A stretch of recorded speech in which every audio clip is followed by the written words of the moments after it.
All right, for your next assignment, what we're going to be doing is a couple of the elements of art. So with you being in Art 1, like I said, we've been over and we've been reviewing the elements of art here for the past couple days. And so what we're going to be doing is incorporating a few of the elements within our work. So with that being said, the elements that we're going to be using, they are going to be line, shape, form.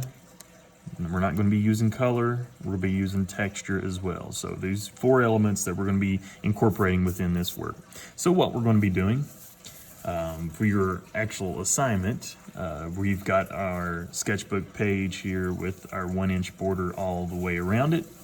All right, and so what I've went ahead and done here is go ahead and draw some shapes. So the shapes can be random, but I want you to have some overlapping within your shapes. Now, overlapping means when one object sits on top of another object. You can see that here. So I have a circle right here, but it is sitting on top of this triangle right now. All right, and the same thing for this triangle is sitting on top of this circle. So just go ahead and set up your page. You can use as many shapes as you want to, but I also want to see some negative space in the background, okay? I want to make sure you have a good, fair amount of negative space in the background.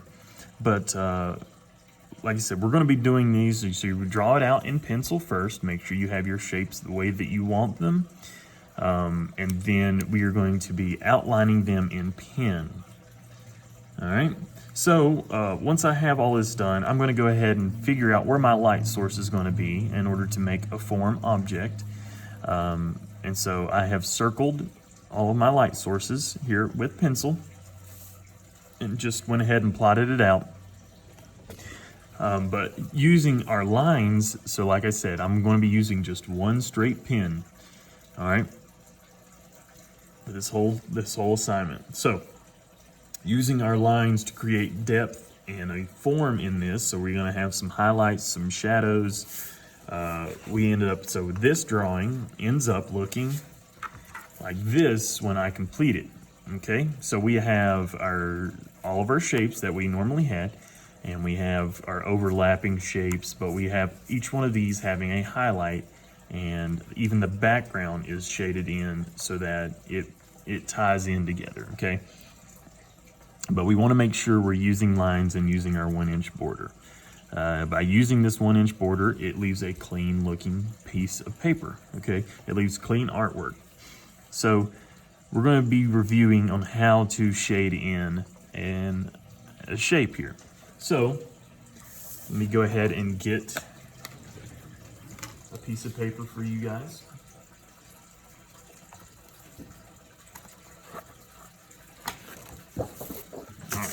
So I've got a piece of paper here. Now, if you don't have a compass at home, now a compass is a circle drawer or whatever, just use something circular, all right? It's not that hard. So I'm going to draw with pencil a circle. Now I'm going to outline this in pen.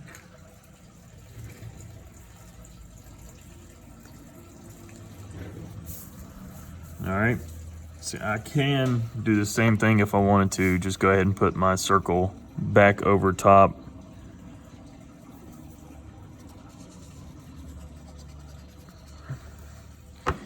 And you've got your circle here, okay? Now, the pen that I suggest you use is a Precise V5. They also come in a Precise V7. They're not that expensive. You can get them at Walmart. But I advise you use these because of the quality and the line work that you get within it. They're super thin. They are super fine. The ink does not roll. It's just straight and to the point. All right, so like I said, we're going to find our light source. Let's see here. I'm going to have a light source right in there. Okay.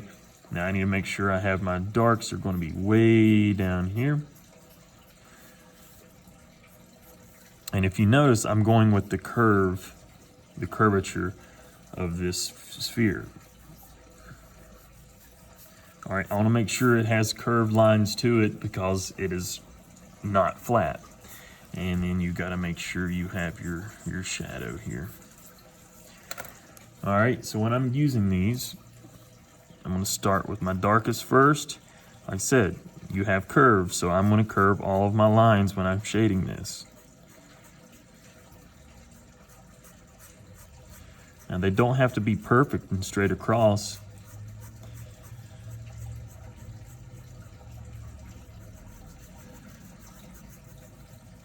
But I'm getting my darks really dark.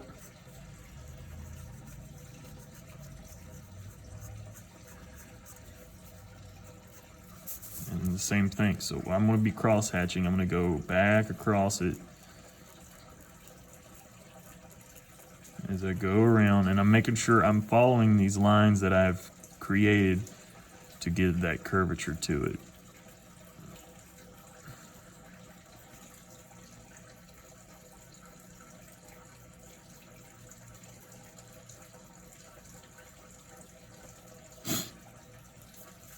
All right, so I've got my darks, and I'm going to start with my lights. So when using a pen, we're just going to space the lines a little bit farther and farther apart.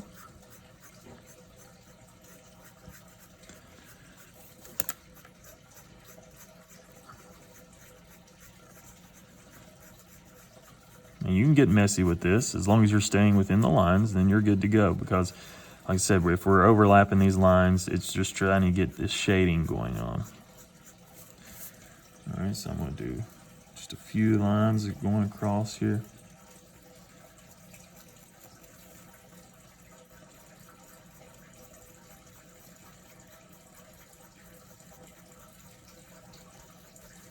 All right, so you kind of see how this is going. So it's going from a darker color. If you want to go back over it, you can.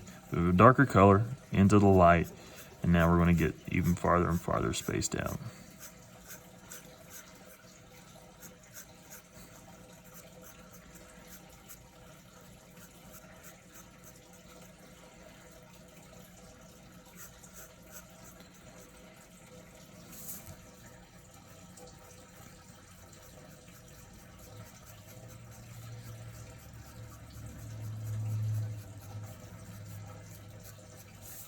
And until we get way up in here where the lines are barely together. Make sure we're going around the circle here that we've done.